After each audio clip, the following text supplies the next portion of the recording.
Isang maganda at mapagpalang araw po sa inyo, mga minamahal naming tagapakinig. Muli, narito ang inyong lingkod upang samahan kayo sa isang panibagong paglalakbay ng puso. Isang kwentong susubok sa ating mga paniniwala. Sabi nila, ang bawat tao ay may mga pader na itinatayo sa paligid ng kanilang puso para protektahan ang sarili. Pero paano kung ang isang tahanang binuo mo sa katahimikan at matitigas na pader ng patakaran ay biglang basagin ng isang lihim na hindi mo inaasahan? Halina't pakinggan natin ang unang kabanata ng kwentong ito. Ang tunog ng mamahaling sapatos ni Kael Santillan na tumatama sa makintab at malamig na sahig na gawa sa marmol ang tanging maririnig sa malawak na pasilyo ng Hacienda de Alabastro. Ito ang musikang kinalakihan niya. Isang musika ng kaayusan, ng kontrol, ng katahimikang binili ng salapi at pinanatili ng mga bakal na patakaran. Bawat sulok ng mansyon ay sumisigaw ng perpeksyon mula sa pagkakaayos ng mga antigo at walang buhay na palamuti hanggang sa hangin na tila sinala para alisin ang anumang bahid ng gulo. Ito ang kanyang santuwaryo. Ang kanyang kuta. Maaga siyang umuwi mula sa isang business trip sa Singapore. Dapat sana ay bukas pa ang kanyang balik, ngunit natapos niya ang pakikipagpulong ng mas maaga sa inaasahan at ang pananabik sa pamilyar na katahimikan ng kanyang tahanan. Tahanan ang nag-uwi sa kanya. Ngunit may mali. Huminto siya sa paglalakad sa gitna ng Grand Foyer. Ang kanyang mga balikat ay nanigas. Pinakiramdaman niyang mabuti ang paligid. Hindi ito ang katahimikang sanay siya. May ibang tunog. Isang mahinang halakhak. Napakunot ang kanyang noo. Ang tunog ay dayuhan sa lugar na ito. Bawal. Isang paglabag. Ang tanging ingay na pinahihintulutan sa loob ng Hacienda de Alabastro ay ang mga yabag ng sapatos, ang mahinang ugong ng air conditioner at ang mga formal na pag-uusap ng mga katulong kapag kinakailangan. Ang halakhak ng isang bata ay kasalanan. Sinundan niya ang pinanggagalingan ng tunog. Ang bawat hakbang ay mas mabigat kaysa sa nauna. Dinala siya nito patungo sa malaking pinto na gawa sa salamin na nakaharap sa hardin sa likuran. Isang bahagi ng mansyon na bihirang puntahan ni Numan.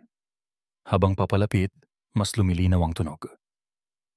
Hindi lang isa, kundi dalawang bata ang nagtatawanan. At may isa pang boses. Isang boses ng babae, pamilyar at malambing na sumasabay sa kanilang kagalakan. Ang dugo ni Kael ay tila biglang lumamig. Kilala niya ang boses na iyon. Dahan-dahan, itinulak niya ang pinto. Ang amoy ng mga bulaklak ng sampagita at ang init ng hapon ay sumalubong sa kanya, ngunit hindi niya ito pinansin. Ang kanyang mga mata ay nakapako sa isang tanawin na hindi dapat nangyayari sa kanyang mundo. Doon, sa gitna ng hardin na laging malinis at walang gumagalaw, ay si Hiraya, ang kanyang pinakamapagkakatiwalaan at pinakamahusay na kasambahay.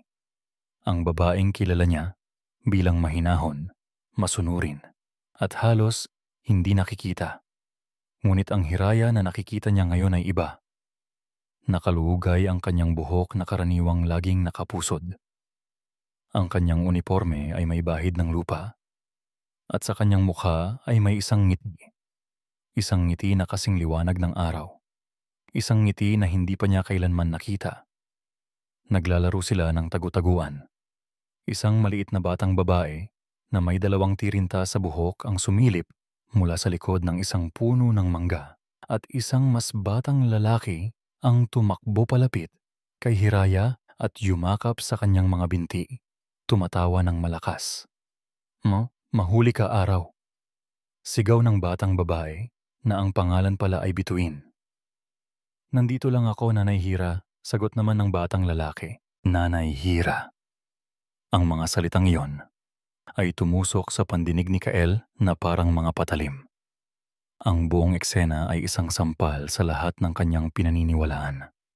Ang kanyang mga patakaran, ang kanyang tiwala, ang kaayusan ng kanyang buhay. Lahat ay winasak sa isang iglap. Humakbang siya palabas ng pinto at ang kanyang anino ay tumama sa damuhan. Agad na napansin ni Hiraya ang kanyang presensya. Ang ngiti sa kanyang mukha ay naglaho na parang bula. Napalitan ito ng pagkabigla na mabilis na naging purong takot. Ang kanyang mukha ay namutla. "Sir Kael," nanginginig niyang sabi. Agad niyang itinago ang dalawang bata sa likuran niya. Ang kanyang mga braso ay nagsilbing pananggalang. Hindi sumagot si Kael. Naglakad siya papalapit, ang kanyang mga mata ay malamig at walang emosyon, ngunit sa loob niya ay kumukulo ang isang bulkang hindi pa kailanman sumabog ng ganito. Tiningnan niya ang dalawang bata na ngayon ay nakakapit sa palda ni Hiraya. Ang kanilang mga mata ay malalaki at puno ng pag-aalala. "Ano ang ibig sabihin nito, Hiraya?" tanong niya. Ang kanyang boses ay mahinahon, ngunit may bigat na kayang dumurog ng bakal. "Sir, hayaan niyo po akong magpaliwanag." "Magpaliwanag?" Inulit niya. Isang mapait na tawa ang gustong kumawala sa kanyang lalalamunan. Ang patakaran bilang isa sa bahay na ito. Ang kaisa-isang patakaran na hindi kailanman dapat labagin. Walang mga tagalabas, walang gulo, at higit sa lahat, walang mga bata. Yumuko si Hiraya, hindi makatingin ng diretso sa kanya. "Alam ko po, sir. Patawarin man niyo po ako." "Sino sila?" tanong ni Kyle. Ang kanyang tingin ay bumaling sa dalawang bata. Nakita ni Hiraya ang tingin na iyon at mas hinigpitan pa ang pagprotekta sa mga bata. Huminga siya ng malalim, tila kumukuha ng lakas mula sa kung saan. "Sila po ang mga pamangkin ko, sir. Si Bituin at si Araw. Mga anak po ng kapatid kong pumanaw na."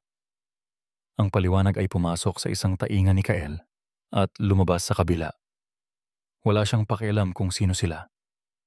Ang mahalaga lang ay narito sila, sa kanyang teritoryo. Isang pagtataksil sa tiwalang ibinigay niya. "At dinala mo sila rito? Sa pamamahay ko? Nang walang pahintulot ko?" Tumulo ang mga luha mula sa mga mata ni Hiraya. "Wala po akong mapag-iiwanan sa kanila, sir. Ang nanay ko po ay matanda na at may sakit. Ipinangako ko po sa kapatid ko bago siya mamatay. Ipinangako ko pong hindi ko sila pababayaan, na hindi sila mapupunta sa DSB." Ang kanyang mga salita ay puno ng desperasyon, ng pagmamakaawa. Ngunit ang tanging nakikita ni Kael ay ang sirang patakaran, ang nawalang kontrol, ang gulo na dinala sa kanyang perpektong mundo. "Ang mga pangako mo ay hindi ko problema," malamig niyang sagot. "Ang bawat salita ay isang hatol. Ang problema ko ay ang paglabag mo sa tiwala ko." Tumalikod siya, hindi na kayang tingnan ang eksena sa kanyang harapan. Ang imahe ni Hiraya, ang kanyang maaasahang si Hiraya, na may dalawang anak sa likuran, ay isang bagay na kailangan niyang burahin. "May 24 na oras ka," deklara niya, hindi lumilingon. 24 na oras para ilabas sila sa pamamahay na ito. Huminto siya at lumingon ng bahagya. Ang kanyang mga mata ay kasing lamig ng marmol sa sahig ng kanyang mansyon. "Kung hindi, lahat kayong tatlo ang aalis." Ang bawat pagpatak ng segundo sa lumang orasan sa dingding ng kanyang maliit na silid ay parang isang malakas na dagundong sa dibdib ni Hiraya. 24 na oras. Iyon ang hatol ni Sir Kyle. 1,440 minuto para hanapan ng solusyon ng isang problemang ilang buwan na niyang pinapasan. Nang gabing iyon, matapos niyang patahanin at patulugin sina Bituin at Araw, naupo siya sa gilid ng kama, hawak ang kanyang lumang cellphone. Ang liwanag mula sa screen nito, ang tanging ilaw sa kadiliman ng silid, at sa aninong nililikha nito, mas lalong lumalim ang mga guhit ng pag-aalala sa kanyang muka. Ang unang numero na tinawagan niya ay ang sa kanyang ina sa bayan ng Pag-asa. Sinagot ito pagkatapos ng ilang pagring, at ang boses sa kabilang linya ay mahina at may kasamang ubo.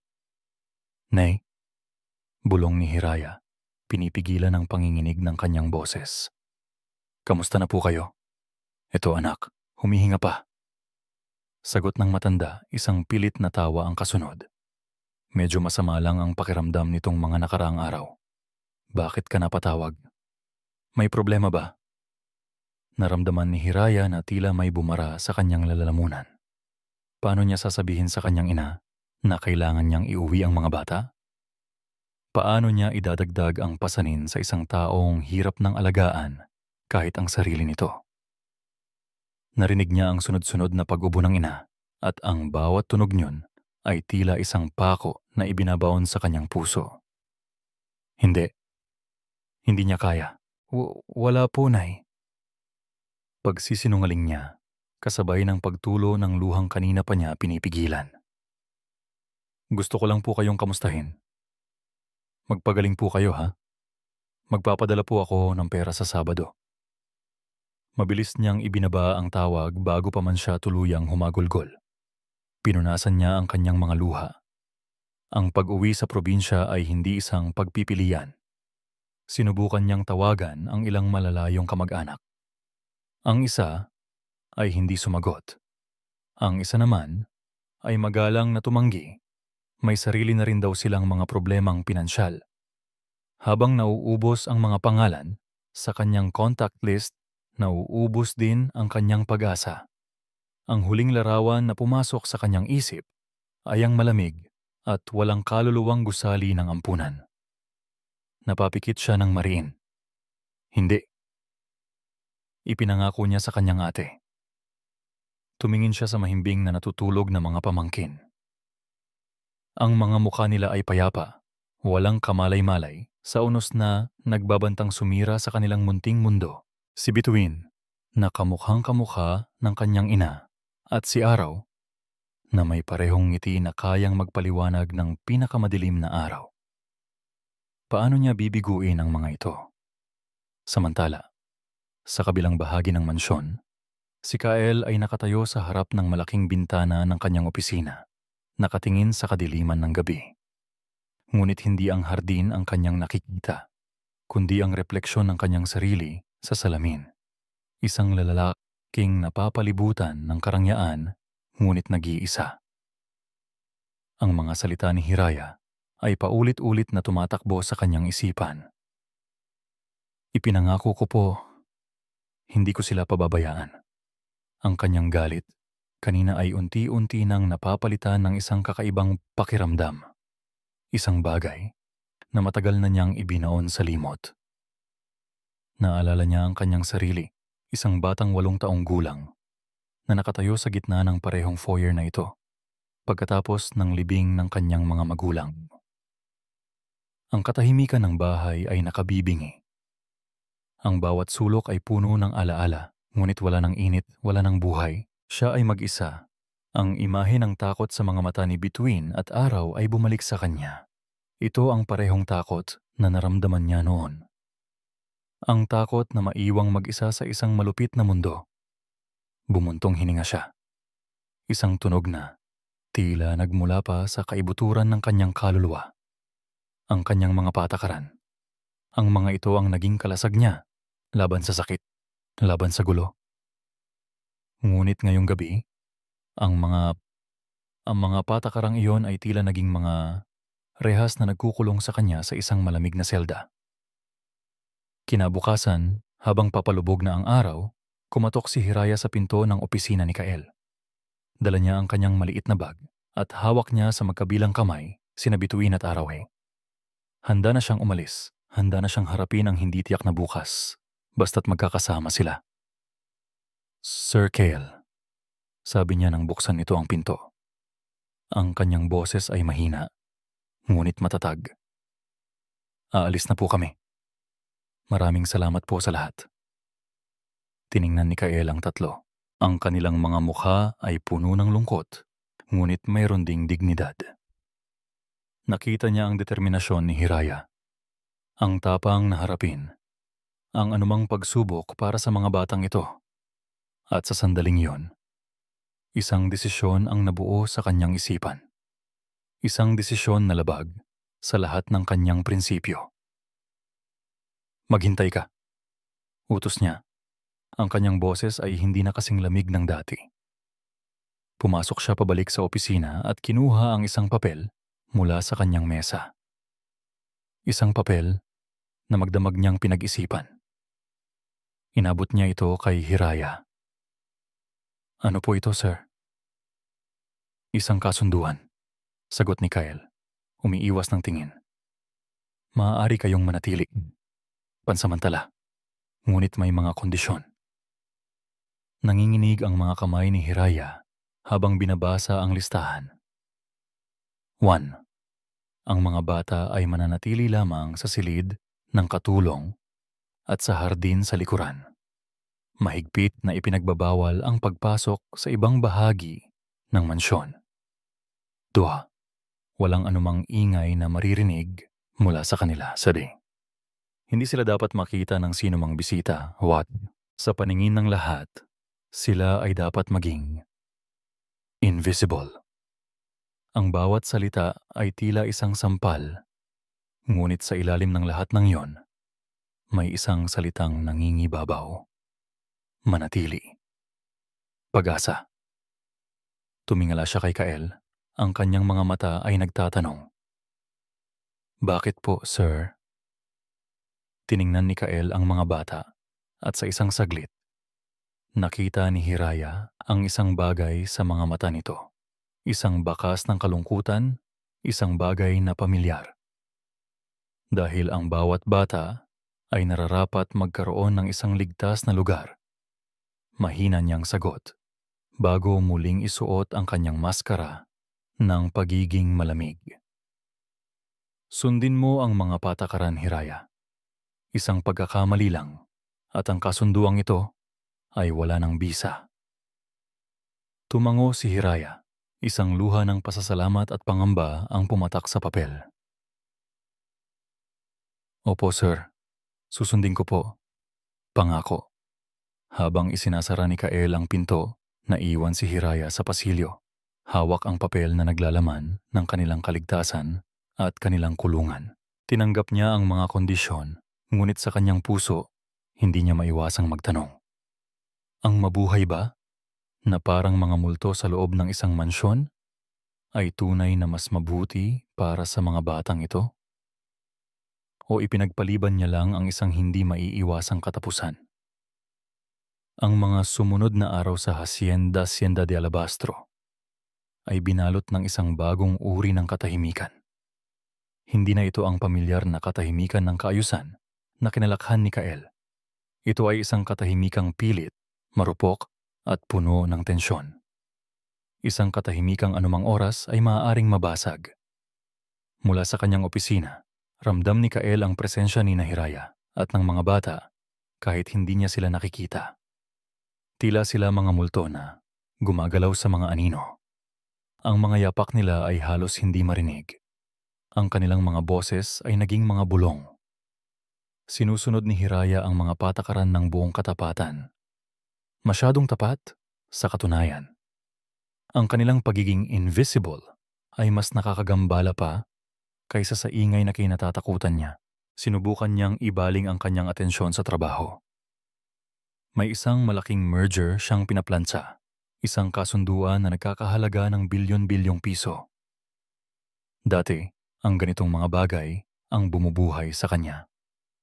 Ngayon, ang mga numero sa spreadsheet ay tila lumalangoy sa harap ng kanyang mga mata at ang mga salita sa kontrata ay nawawalan ng kahulugan. Ang kanyang isip ay laging lumilipad pabalik sa maliit na silid sa dulo ng pasilyo. Kumain na kaya sila? Ano kaya ang ginagawa nila para hindi mainip? Isang hapon, habang pabalik siya sa kanyang opisina mula sa kusina, napahinto siya sa tapat ng aklatan. Ang malaking pinto na gawa sa kahoy na nara ay bahagyang nakaawang. Isang maliit na paglabag sa kayusan. Bawal pumasok doon ng sinuman, maliban sa kanya at sa tagalinis. Lalampasan na sana niya ito. Ngunit may narinig siyang isang mahinang kaluskos mula sa loob. Hindi ito boses. Hindi ito tawa. Isang tunog ng isang bagay na kinakaladkad. Napakunot ang kanyang noo. Dahan-dahan at walang ingay, itinulak niya ang pinto. Ang kanyang nakita ay nagpatigil sa kanyang paghinga. Doon, sa gitna ng malawak na aklatan, nakatayo ang maliit na si Araw sa ibabaw ng isang katad na patungan ng paa.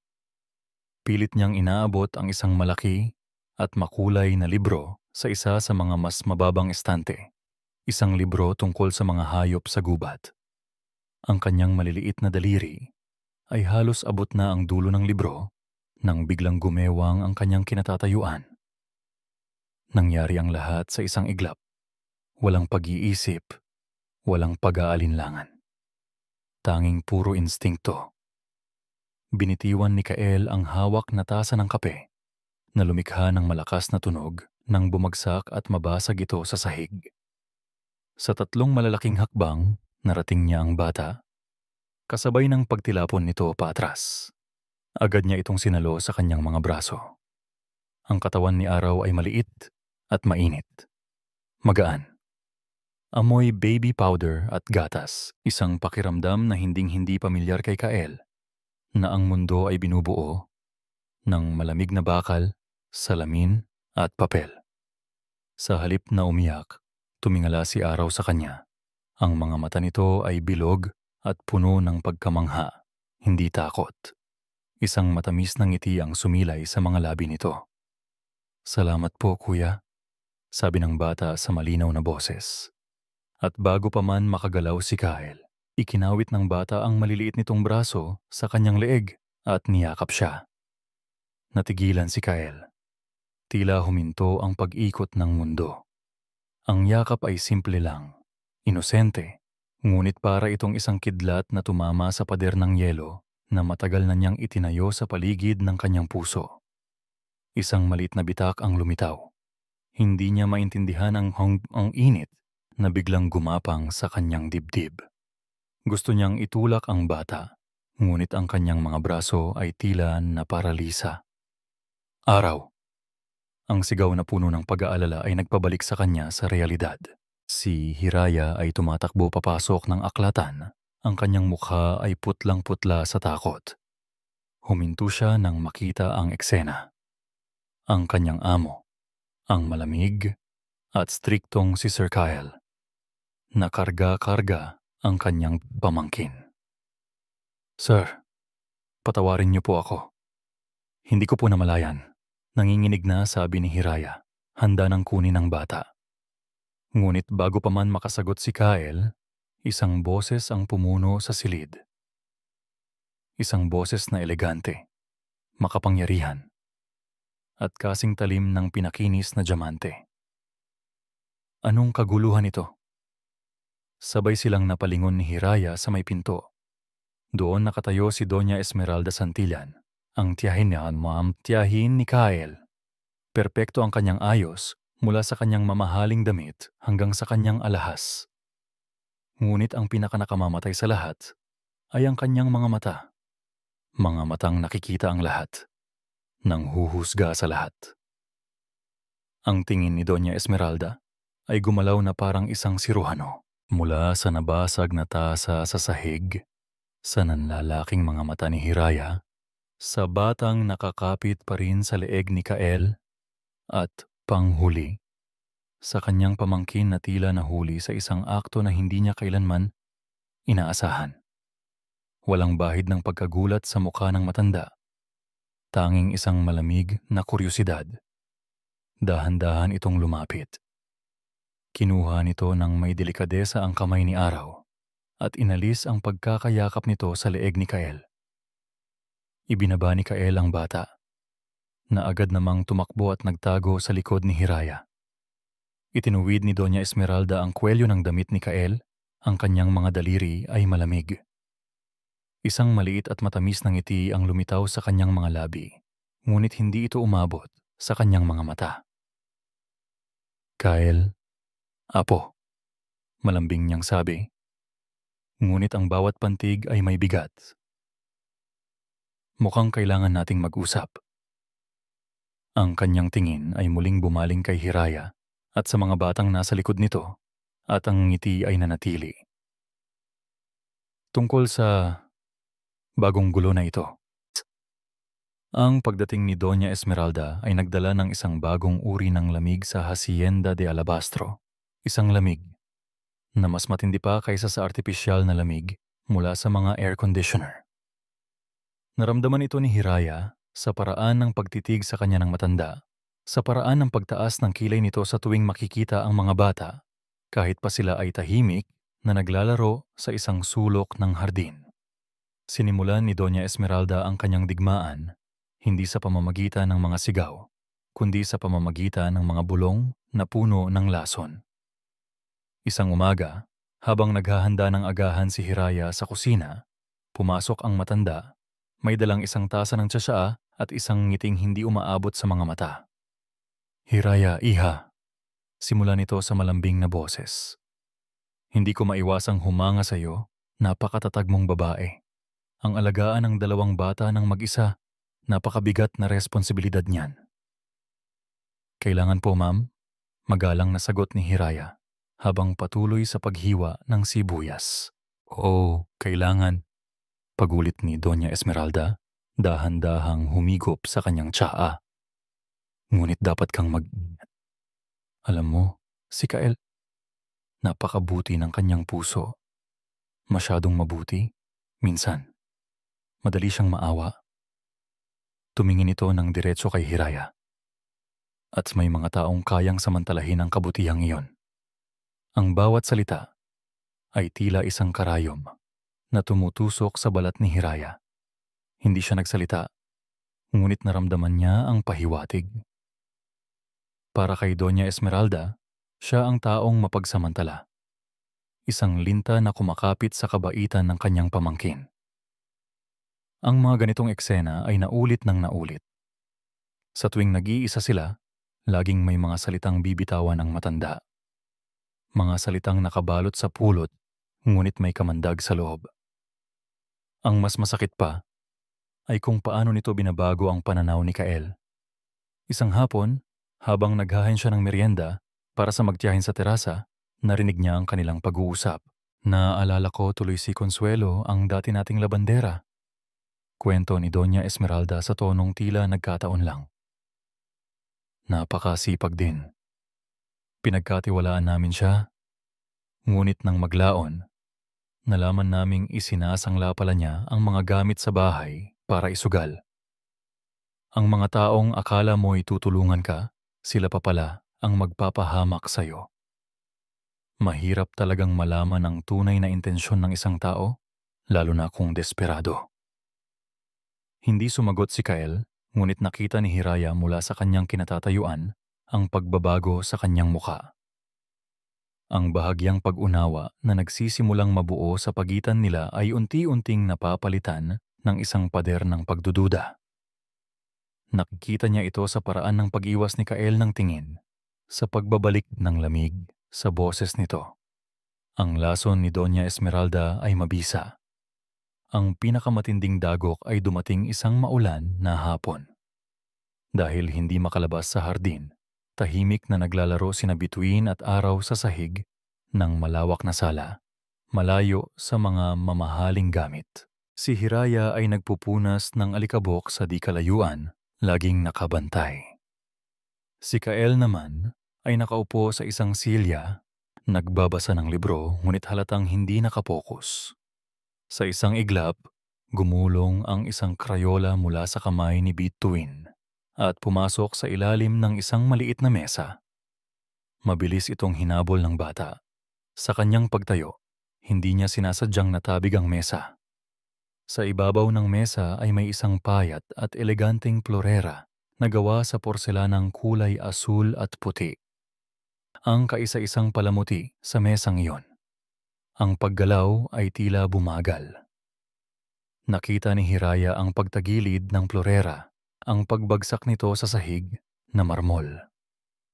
Ang tunog ng pagbasag ay tila isang putok ng baril sa loob ng tahimik na mansyon.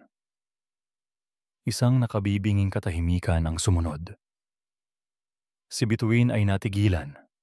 Ang kanyang mga mata ay nanlalaki sa takot habang nakatingin sa mga piraso ng basag na porselana. Si Araw ay napayakap sa kanyang ate. Mabilis na tumayo si Kael. Ang libro ay nahulog mula sa kanyang mga kamay. Ang kanyang mukha ay nawalan ng kulay. Nakatitig siya sa mga basag na piraso na para bang iyon ang pinakamahalagang bagay sa buong mundo. "Teo?" Nagsimulang magsalita si Hiraya, papalapit. "Huwag kang lalapit!" Sigaw ni Kael. Isang sigaw na puno ng sakit at galit. Tumingin siya kay Bituin. Ang kanyang mga mata ay nag-aapoy. "Alam mo ba kung ano ang ginawa mo? Alam mo ba kung gaano kahalaga yan?" Nagsimulang umiyak si Bituin. Ang kanyang maliliit na balikat ay nanginginig. "Sorry po. Hindi ko po sinasadya." "Hindi sinasadya?" Umalingaw-ngaw ang boses ni Kael. "Lahat na lang gulo ang dala ninyo sa bahay na ito. Sinabi ko nang mag-ingat. Sinabi ko nang huwag gagalawin ang mga gamit." Ang galit niya ay hindi lang para sa bata. Ito ay galit para sa pagkawala ng kontrol, para sa pagkasira ng isang bagay na hindi na maibabalik. Ang plorerang yon, naintindihan ni Hiraya, ay hindi lang isang simpleng gamit. Agad na nilapitan ni Hiraya si Bituin at niyakap ito ng mahigpit. Ipinagsasanggalang ito mula sa mga masasakit na salita. Humarap siya kay Kael. Ang kanyang sariling mga mata ay puno na rin ng luha. Luha ng takot para sa bata at luha ng pagkabigo para sa lalaking nasa harap niya. Ang kaunting pag-asang umusbong sa kanyang puso ay nadurog, kasabay ng porselanang plorera.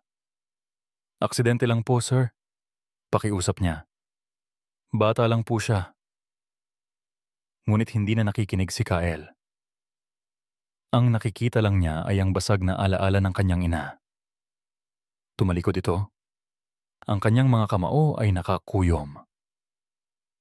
"Umalis kayo sa harap ko," sabi niya sa garalgal na boses. "Lahat kayo." Naglakad siya palayo ng mabilis patungo sa kanyang opisina. Sa kanyang pagdaan, nakita ni Hiraya si Doña Esmeralda na nakatayo sa may hagdanan, tahimik na nanonood. May isang bahagyang ngiti ng tagumpay sa mga labi nito. Isang malakas na kalabog ang narinig nila nang isara ni Kael ang pinto ng kanyang opisina. Ang tunog ay isang hatol.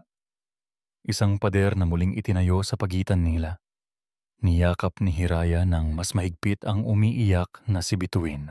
At sa sandaling iyon, naramdaman niyang ang kasunduan nila ay kasing durog na ng plorerang nasa sahig. Ang pagsara ng pinto ng opisina ay hindi nagdulot ng kapayapaan kay Kael. Sa halip, ang malakas na kalabog ay tila nagkulong sa kanya kasama ang mga demonyong pilit niyang tinatakasan. Naupo siya sa kanyang silyang katad at mariing ipinikit ang mga mata. Ngunit ang imahe ng nanginginig na mukha ni Bituin at ang mga matang puno ng luha ay malinaw na nakaukit sa likod ng kanyang mga talukap. Ang galit na naramdaman niya kanina ay unti-unting humupa at ang naiwan ay isang mapait na lasa ng pagsisisi. Tumingin siya sa mesang nasa gilid kung saan maingat niyang inilagay ang mga basag na piraso ng plorera na ipinalinis niya sa ibang katulong.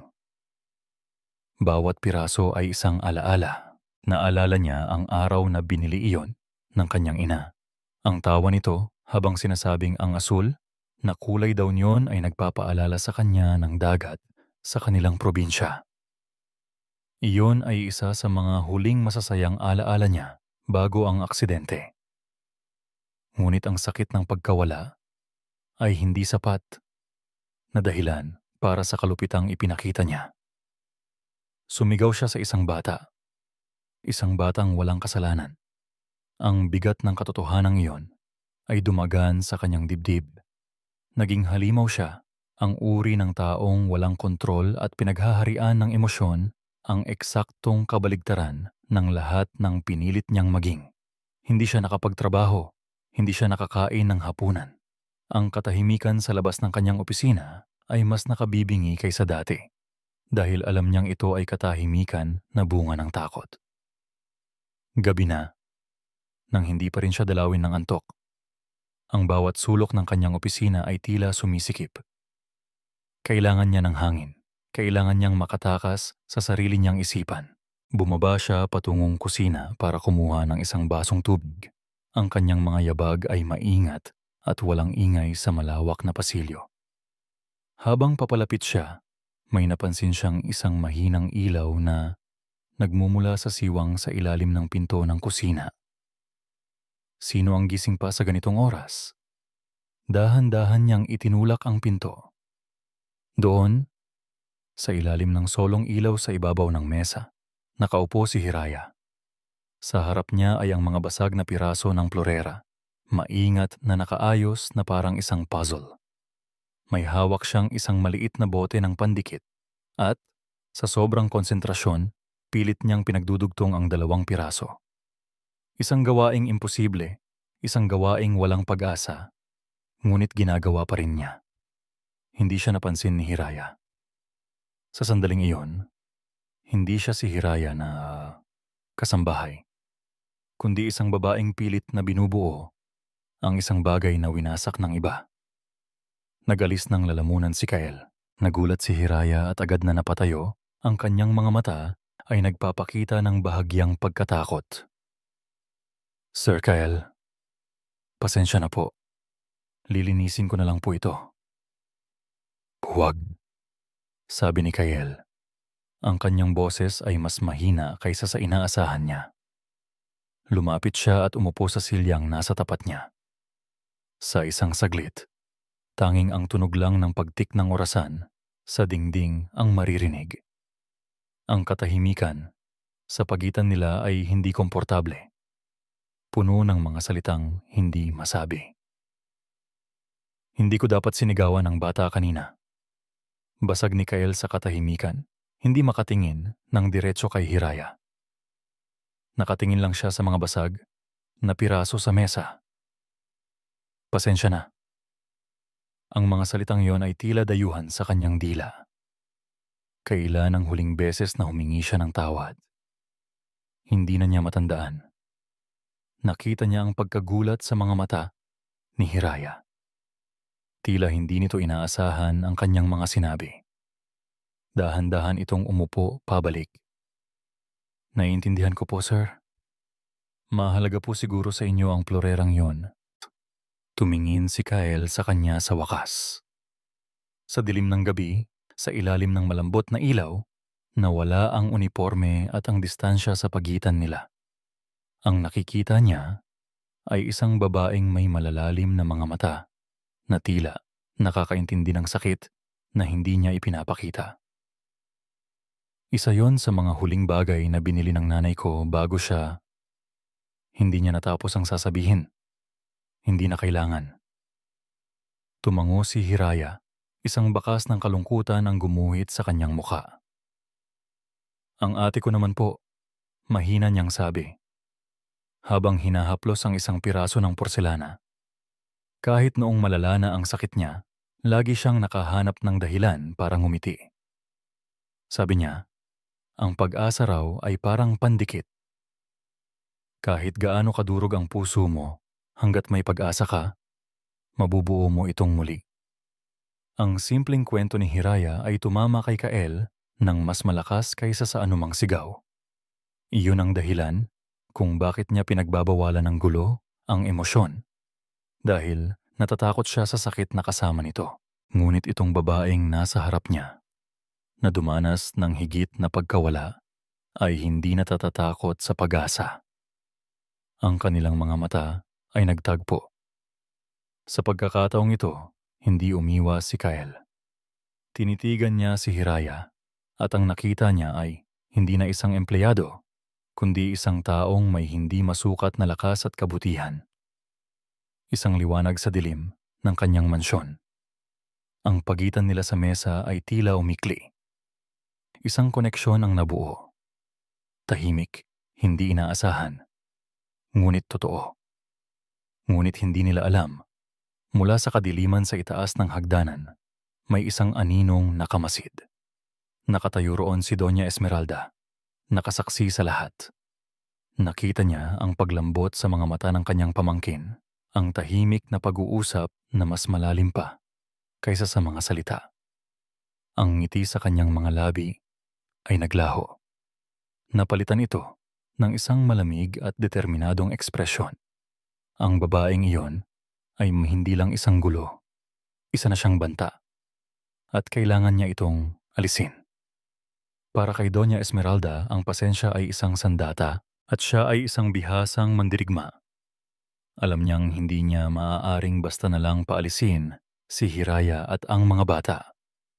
Ang direktang pag-atake ay magmumukha lamang siyang kontrabida sa paningin ni Kael. Ang kailangan niya ay isang estratehiya, isang tuso at malinis na paraan para wasakin ang pundasyon ng tiwala na unti-unting nabubuo sa pagitan ng kanyang pamangkin at ng katulong nito. Isang maaliwalas na umaga, sa isang mamahaling coffee shop sa syudad, isang lalaking nakasuot ng simpleng damit ang lumapit sa mesa ni Doña Esmeralda. Walang salitang namutawi sa pagitan nila. Inilapag lamang ng lalaki ang isang manipis na brown envelope sa mesa at agad na tumalikod. Binuksan pak ito ni Doña Esmeralda ng may delikadesa. Sa loob ay ilang piraso ng papel at mga litrato.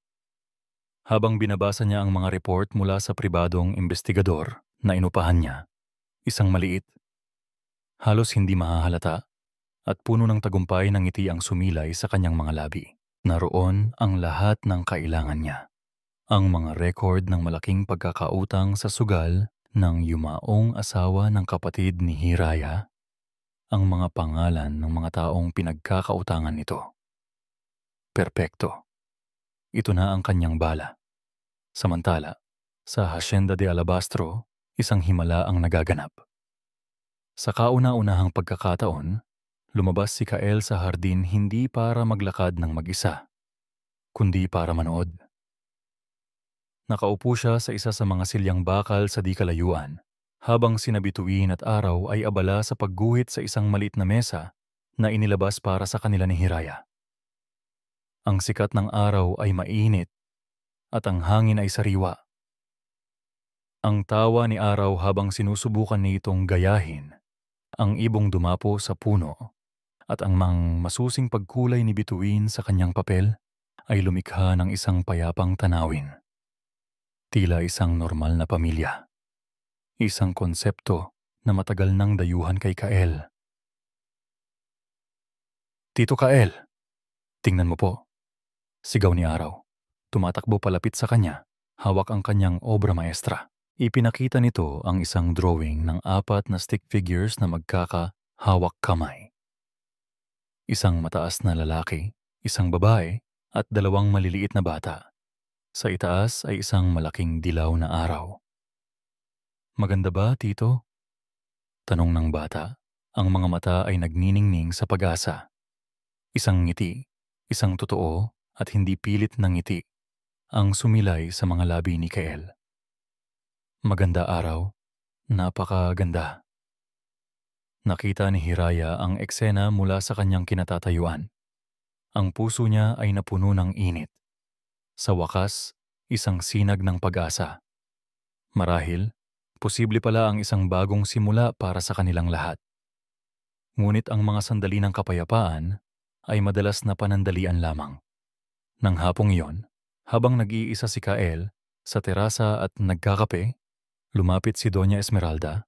Ang kanyang mukha ay nagpapakita ng pinaghalong pag-aalala at pag-aatubili. "Kael, apo," simula nito sa malumanay na boses. "Hindi sa gusto kong manghimasok, pero may mga nalaman ako na sa tingin ko ay dapat mong malaman." Tungkol saan, tita? Tungkol sa pamilya ni Hiraya, sabi ng matanda, tila nag-aalala. Nag-utos ako ng isang simpleng background check para lang sa seguridad mo. At nalaman kong ang bayaw niya pala, ang ama ng mga bata, ay baon sa utang sa sugal bago ito mamatay. Malalaking halaga, Kael. Napakunot ang noo ni Kael. Anong kinalaman niyan sa akin? Nag-aalala lang ako para sa iyo, Apo. Sagot ni Doña Esmeralda, hinawakan ang kamay niya. Paano kung malaman ng mga pinagkakautangan na dito nagtatrabaho si Hiraya? Paano kung isipin nilang mayaman ang amo niya? Maaari kang madamay sa gulo. At isa pa, huminto ito. Tila nagdadalawang isip. Hindi natin alam ang tunay na motibo ng mga tao. Ang desperasyon ay nakapag-uudyok sa isang tao na gumawa ng mga bagay na hindi inaasahan. Ang lason ay pumasok na. Hindi direktang inakusahan ni Doña Esmeralda si Hiraya, ngunit ang binhi ng pagdududa ay matagumpay niyang naitanim. Kinagabihan, habang nakatayo si Kael sa bintana ng kanyang opisina, pinanood niya si Hiraya na nagdidilig ng mga halaman sa haridin. Ang imahe na kaninang umaga lang ay nagbigay sa kanya ng kapayapaan ay ngayon ay nababalot na ng anino ng paghihinala. Ang kabaitan ba nito ay totoo? O isa lang itong paraan para makakuha ng simpatya? Ang pagdating ba nila ay isang pagkakataon lang? O isang plano? Ang kanyang mga lumang pader na nagsimulang gumuho ay muli niyang itinayo, mas mataas at mas matibay. Sa kabilang dako, sa loob ng kanyang mamahaling sasakyan na nakaparada sa isang madilim na kalsada ilang kilometro mula sa hacienda, inilabas ni Doña Esmeralda ang isang maliit at murang cellphone. Isang prepaid phone na binili para lang sa okasyong ito. Dinial niya ang isang numero. Nang may sumagot sa kabilang linya, binago niya ang kanyang boses, ginawa itong mas mababa at bahagyang garalgal. Department of Social Welfare and Development? Gusto ko sanang mag-report ng anonymous. Sabi niya, ang kanyang boses ay walang anumang emosyon. May 2 bata na iligal at walang kaukulang dokumento na itinatago sa loob ng Hacienda de Alabastro. Oo, ang hacienda ng mga Santillan. Pagkatapos ibigay ang address, pinatay niya ang tawag. Tinanggal niya ang SIM card, binali ito sa 2 at itinapon sa bintana kasama ang cellphone. Tapos na ang trabaho. Kinabukasan, habang payapang nagwawalis si Hiraya sa harap ng mansyon, isang puting van na may opisyal na logo ng gobyerno ang dahan-dahang pumasok sa mahabang driveway ng Hacienda de Alabastro. Sa gilid nito, nakasulat ang mga salitang nagpatigil sa pagtibok ng kanyang puso. Tibati Katabi. Ang mga letrang DSWD sa gilid ng van ay tila lumaki at sumayaw sa paningin ni Hiraya. Binitiwan niya ang walis na hawak na lumikha ng malakas na kalabog sa sementadong daan. Ang kanyang paghinga ay tila naharang sa kanyang lalamunan. Ang pinakamasama niyang kinatatakutan, ang bangungot na pilit niyang tinatakbuhan ay narito na, nakaparada sa harap ng mansyon. 2 babae na nakasuot ng uniforme ang bumaba mula sa van. Ang isa ay mas matanda, may mahinahong mukha, ngunit may mga matang seryoso at mapanuri. Ang isa naman ay mas bata, may dalang folder at ballpen. Magandang umaga po. Bati ng mas matandang babae. Ang boses ay profesional at walang emosyon. Nandito kami mula sa Department of Social Welfare and Development.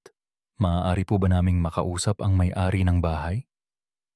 Bago pa man makasagot si Hiraya, bumukas ang malaking pinto ng mansyon. Lumabas si Kael na naalarma sa tunog ng humintong sasakyan. Ang kanyang muka ay kalmado, ngunit ang kanyang mga mata ay nagpapakita ng pagkalito. Nang makita niya ang logo sa van, ang kanyang tingin ay agad na bumaling kay Hiraya. at ang pagkalito sa kanyang mga mata ay napalitan ng isang bagay na mas matalim. Hinala. Ako si Kyle Santillan. Sabi niya sa mga social worker. Ano ang maipaglilingkod ko sa inyo? Mr. Santillan, sabi ng babae. Nakatanggap po kami ng isang report tungkol sa 2 menor de edad na di umano'y naninirahan dito ng walang legal na kustodya. Narito po kami para i-verify ang impormasyon at yakin ang kapakanan ng mga bata. Ang bawat salita ay parang suntok sa sikmura ni Hiraya. Tumingin siya kay Kyle, nagmamakaawa, naghahanap ng suporta. Ngunit ang nakita niya ay isang mukhang sarado, isang pader na hindi niya kayang akyatin. Ang mga salita ni Doña Esmeralda tungkol sa mga utang ng kanyang bayaw ay malinaw na umalingaw-ngaw sa isipan ni Kyle. Ito na ba iyon? Ang gulo na sinasabi ng kanyang tiyahin? Pumasok kayo, sabi ni Kyle. Ang kanyang boses ay malamig at formal. Sa loob ng malawak at malamig na sala, ang tensyon ay halos nahihipo.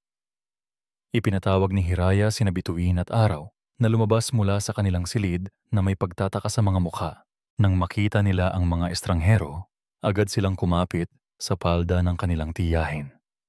Ang mga social worker ay mahinahon ngunit direkta sa kanilang mga tanong. Kinapanayam nila si Hiraya tungkol sa kanyang relasyon sa mga bata, sa sitwasyon ng kanilang mga magulang, at kung bakit sila nasa hasyenda. Sinagot ni Hiraya ang lahat ng buong katapatan. Ang kanyang boses ay nanginginig, ngunit puno ng determinasyon para protektahan ang kanyang mga pamangkin. Habang nagaganap ang lahat, si Kyle ay tahimik lang na nakaupo sa isang silya sa di kalayuan. Nagmamasid. Hindi siya nagsasalita. Hindi siya kumikilos. Para siyang isang manonood sa isang dula na ayaw niyang maging bahagi. Para kay Hiraya, ang kanyang katahimikan ay mas masakit pa kaysa sa anumang sigaw. Ito ay isang pag-abandona. Matapos ang panayam, humiling ang mga social worker na makausap si Kyle ng pribado. Naiwan si Hiraya sa sala kasama ang mga bata. Ang kanyang puso ay kumakabog sa bawat segundong lumilipas. Niyakap niya ng mahigpit ang mga pamangkin. Huwag kayong mag-alala. Bulong niya, kahit hindi niya sigurado kung yun ay para sa mga bata o para sa kanyang sarili. Sa opisina ni Kyle, ang usapan ay maikli at direkta. Ipinaliwanag ng mga social worker ang batas. Kung walang legal na dokumento na nagpapatunay na si Hiraya ang kanilang guardian, ang mga bata ay kailangang dalhin sa isang government facility habang inaayos ang kanilang kaso. Pagkaalis ng mga social worker, tinawag ni Kyle si Hiraya sa kanyang opisina. Pagsara pa lang ng pinto, hinarap na siya nito. Ang kanyang mukha ay isang maskara ng kontroladong galit. Sino ang tinawagan mo, Hiraya? Tanong niya. Ang kanyang boses ay mababa at puno ng akusasyon. Wala po, sir. Sagot ni Hiraya. Ang kanyang mga mata ay nanlalaki sa gulat. Wala po akong tinawagang sinuman. Maniwala po kayo. Kung gayon, sino ang nakakaalam na narito sila? Giit ni Kyle, humakbang papalapit. Ang mga pinagkakautangan ng bayaw mo? May tumawag ba sa'yo? May nagbanta?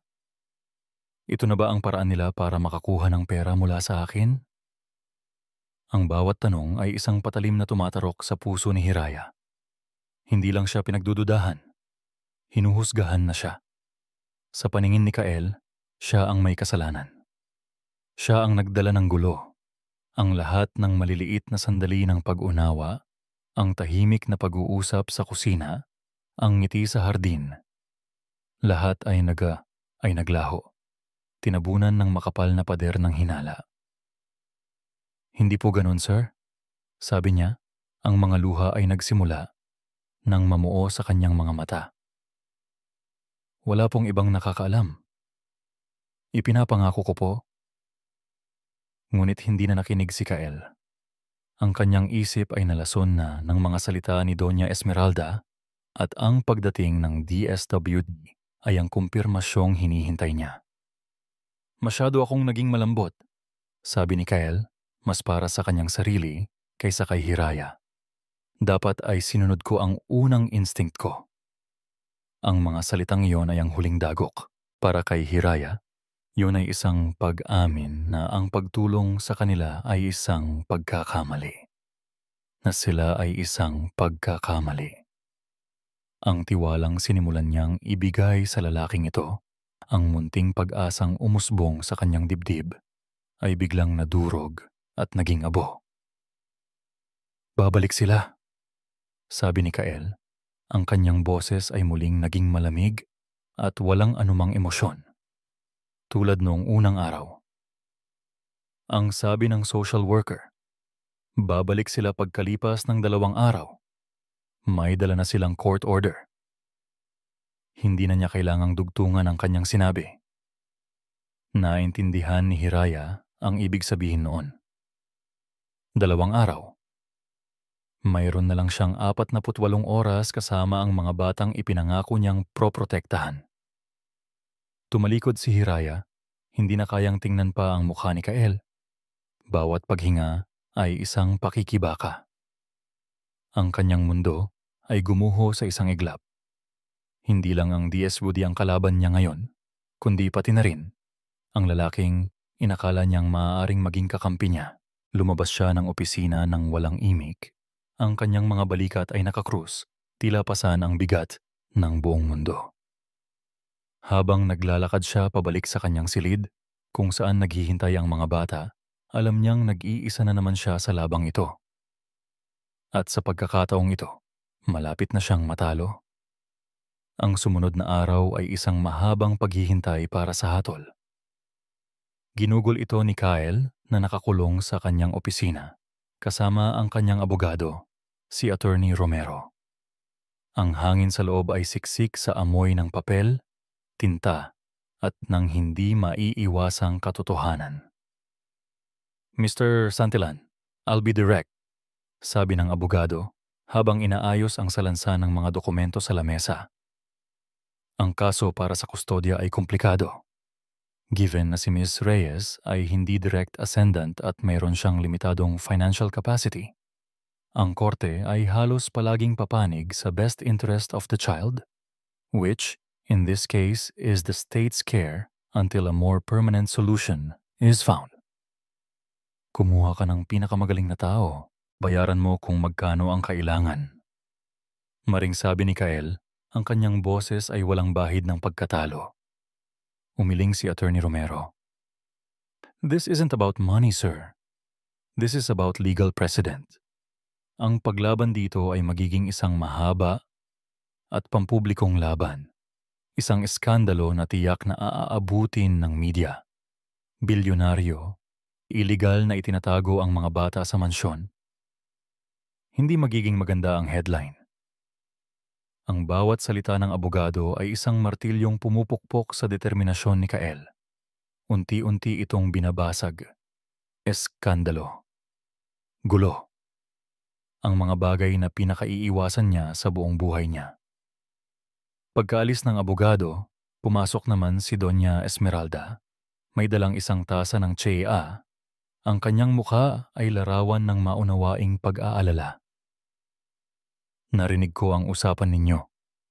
Mahinahon niyang sabi, habang inilalapag ang tasa sa tabi ni Kael.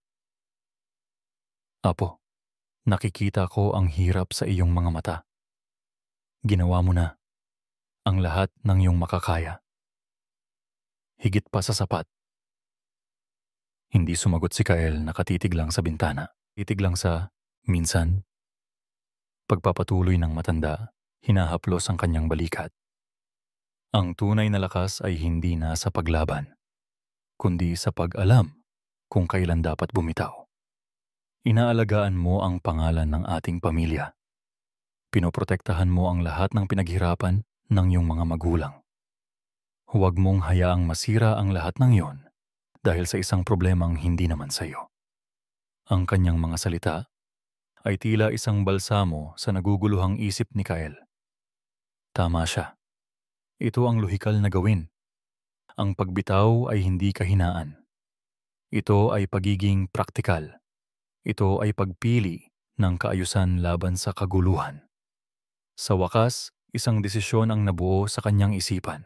Isang desisyon na kasing lamig at kasing tigas ng mga pader ng kanyang mansyon. Tumayo siya. Ang kanyang muka ay muling naging isang blangkong maskara.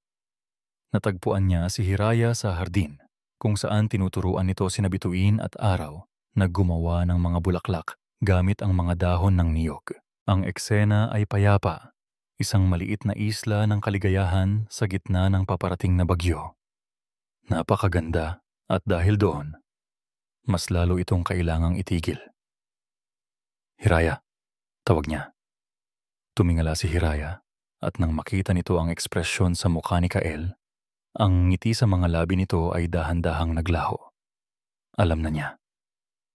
Kinausap ko na ang abogado.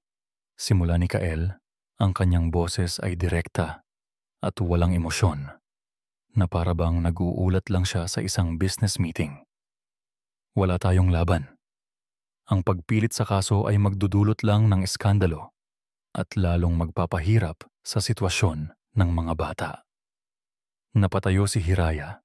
Ang mga mata nito ay naghahanap ng kahit anong bahid ng damdamin sa mukha niya. Isang senyales na nasasaktan din siya, na napipilitan lang siya. Ngunit wala siyang nakita. Ang pinakamabuting gawin, pagpapatuloy ni Kael, ay hayaan na lang natin ang DSWD na gawin ang kanilang trabaho. Sila ang mas nakakaalam kung ano ang nararapat para sa mga bata. They have facilities, resources, mga pasilidad. Hindi makapaniwalang ulit ni Hiraya, ang kanyang boses ay nagsimulang manginig. Mga numero lang sila doon, sir.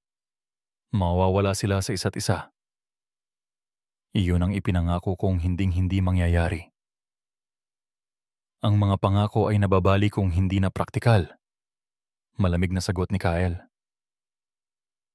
Ito ang tanging lohikal na solusyon. Sa sandaling iyon, ang Hiraya na nakatingin kay Kael ay hindi na nakakita ng isang taong naguguluhan o isang amo na may tinatagong kabaitan.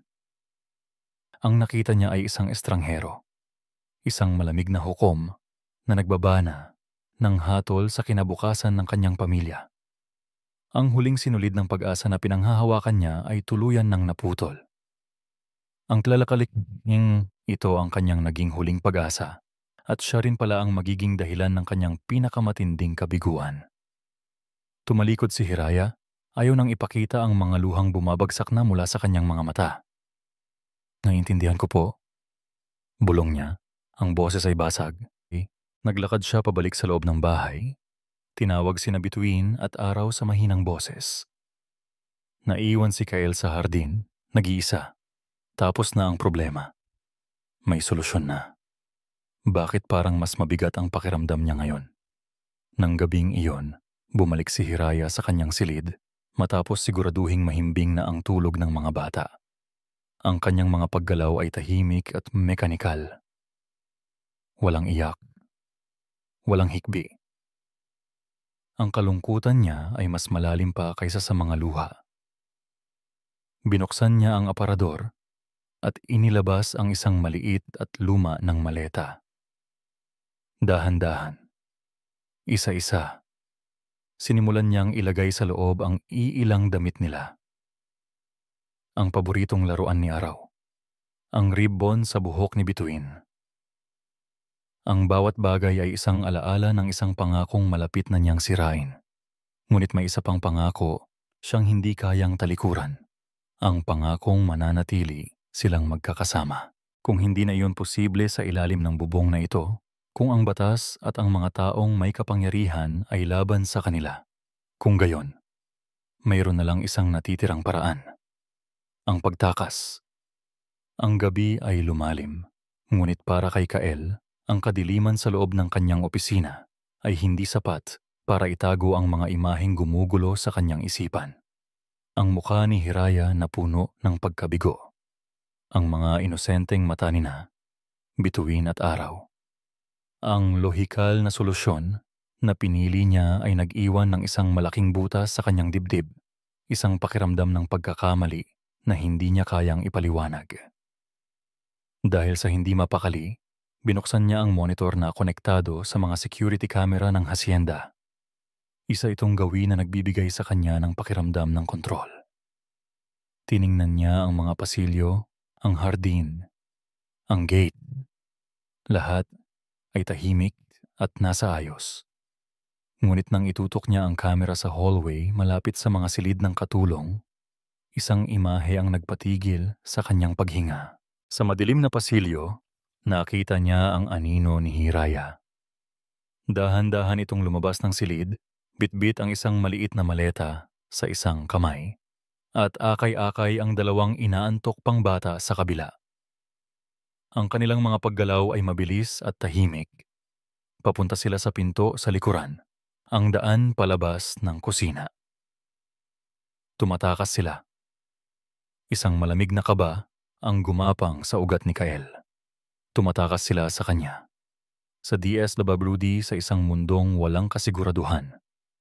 Ang imahe ng tatlong anino na nawawala sa dilim ay tila isang hula ng isang buhay na muling babalik sa pag-iisa at kawalan.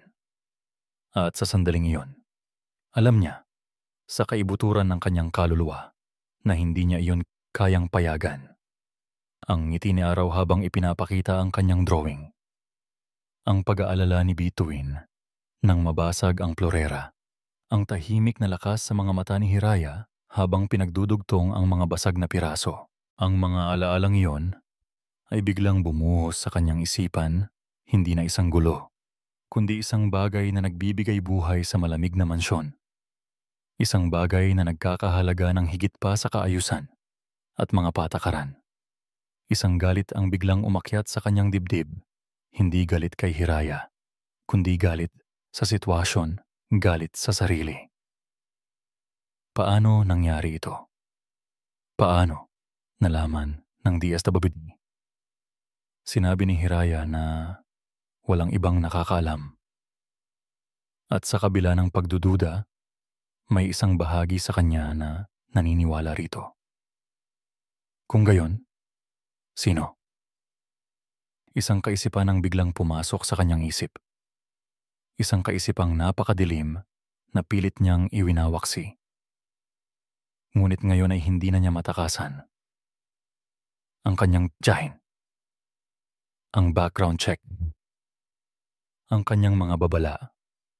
Mabilis siyang kumilos. Kinuha niya ang kanyang telepono at tinawagan ang pinuno ng kanyang security team, isang taong may utang na loob sa kanya at kayang gumalaw ng mabilis at tahimik. Miguel, kailangan ko ng pabor. Isang malaking pabor. Sabi ni Kael, ang kanyang boses ay mariin at puno ng awtoridad.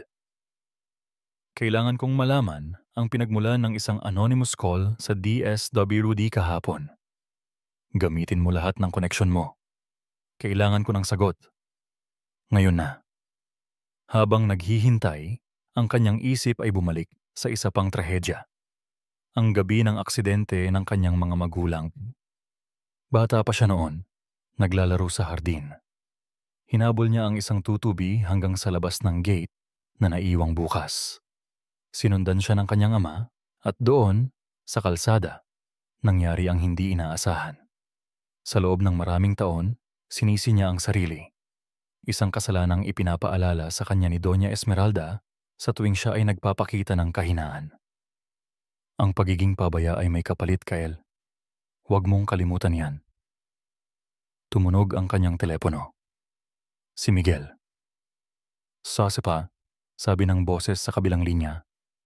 Na-trace namin ang tawag, galing sa isang unregistered prepaid number.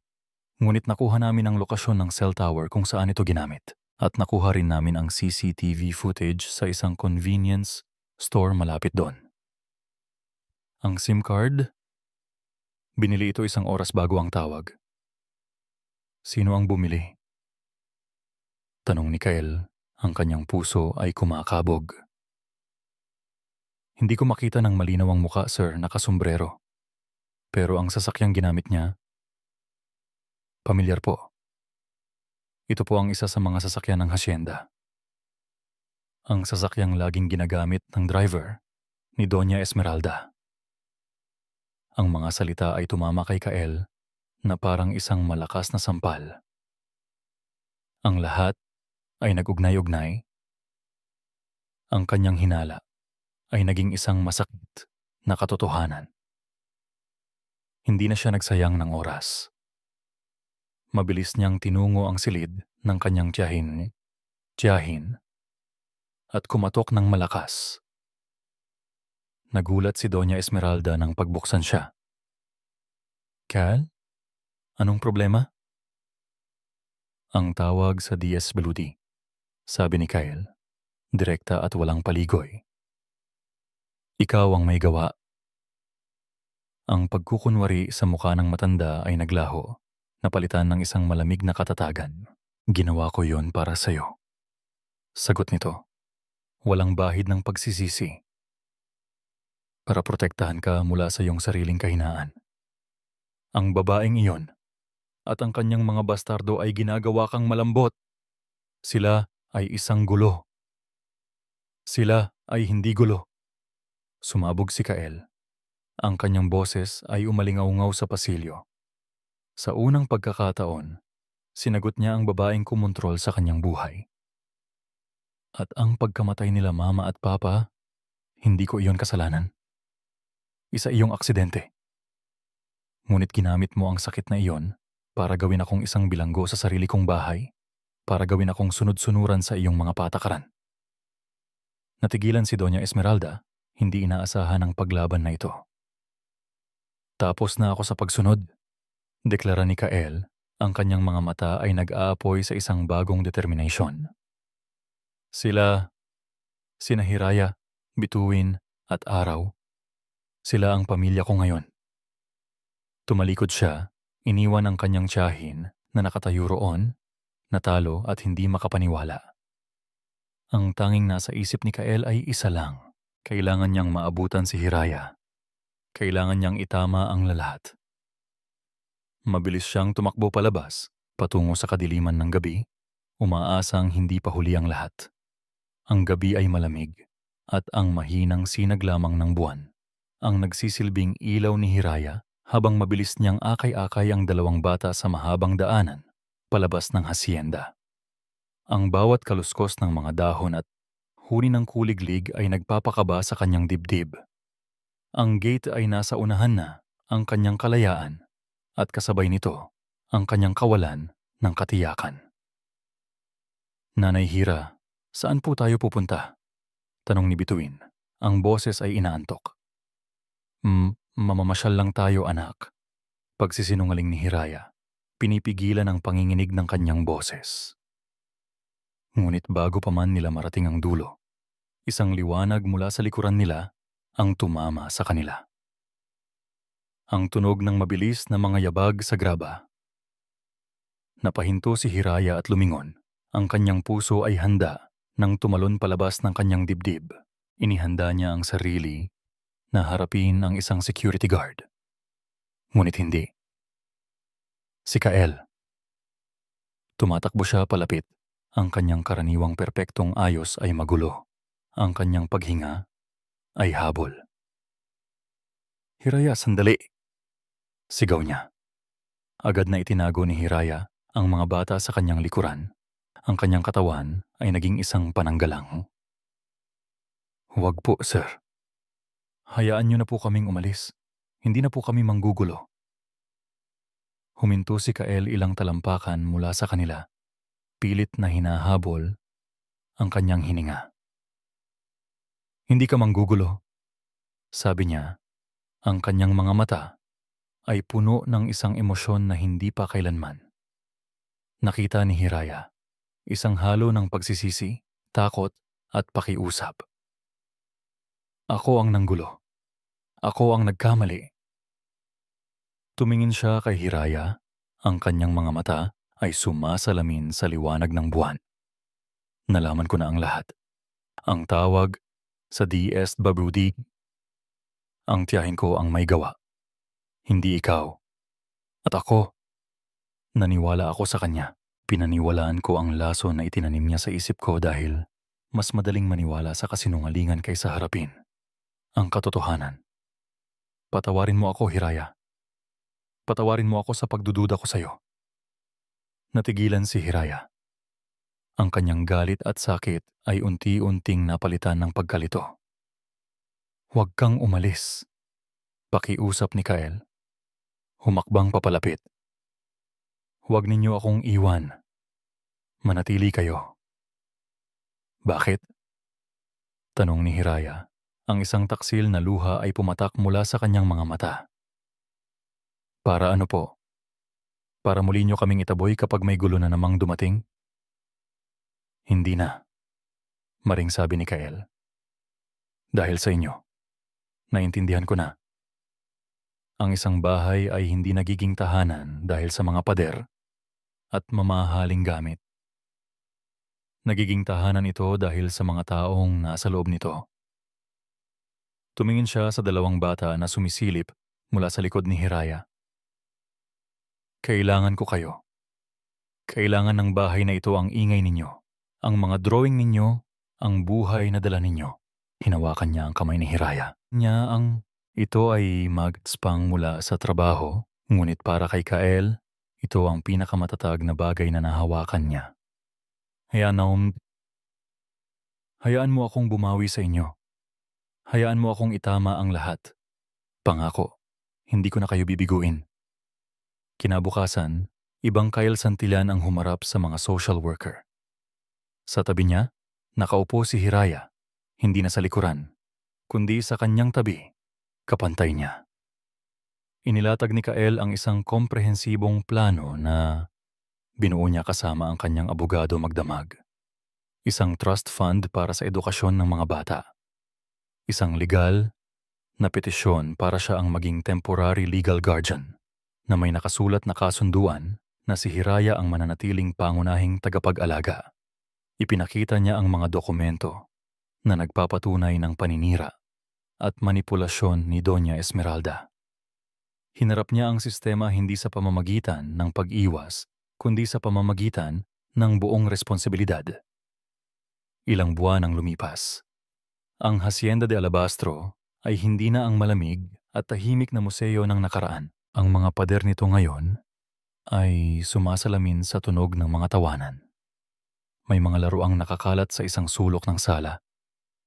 May mga drawing na nakadikit sa pinto ng refrigerator. Nagkaroon din ng huling pag-uusap sa pagitan ni Kael at Doña Esmeralda. Kalmado ngunit pinal. Binigyan niya ito ng pagpipilian. Manatili sa isang hiwalay na bahay sa Maynila, malayo sa hacienda, o harapin ang mga legal na kaso. Pinili ng matanda ang una. Isang maaraw na hapon, sa hardin kung saan nagsimula ang lahat, magkakasamang nagtatanim ng isang maliit na puno ng mangga, sina Kael, Hiraya, Bituin at Araw. Si Hiraya ang naglalagay ng lupa, habang si Kael ang gumagabay sa mga kamay ni Araw sa pagdilig. Kapag lumaki ito, sabi ni Hiraya na nakangiti, marami tayong aanihing mangga. Kakainin ko lahat. Masayang sigaw ni Araw na nagpatawa sa kanilang lahat. Tumingin si Kael kay Hiraya. Ang kanilang mga mata ay nagtagpo sa ibabaw ng maliit na puno. Ang pagitan nila ay puno na hindi ng mga patakaran, kundi ng isang tahimik na pag-unawa, isang pagmamahal na nabuo mula sa mga basag na piraso ng kanilang mga nakaraan.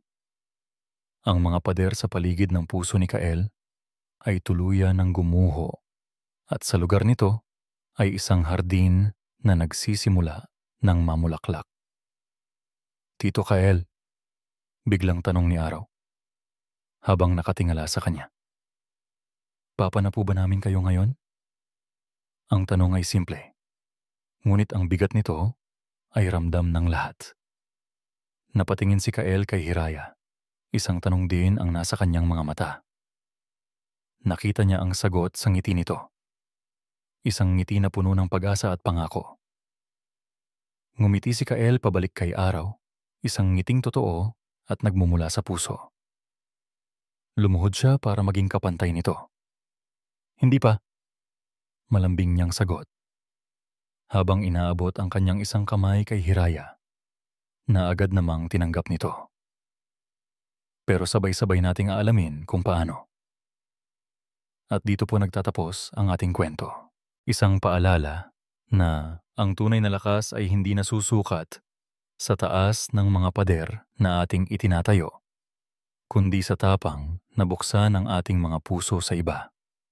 Ang pag-ibig at pamilya ay hindi laging dumarating sa inaasahan nating anyo.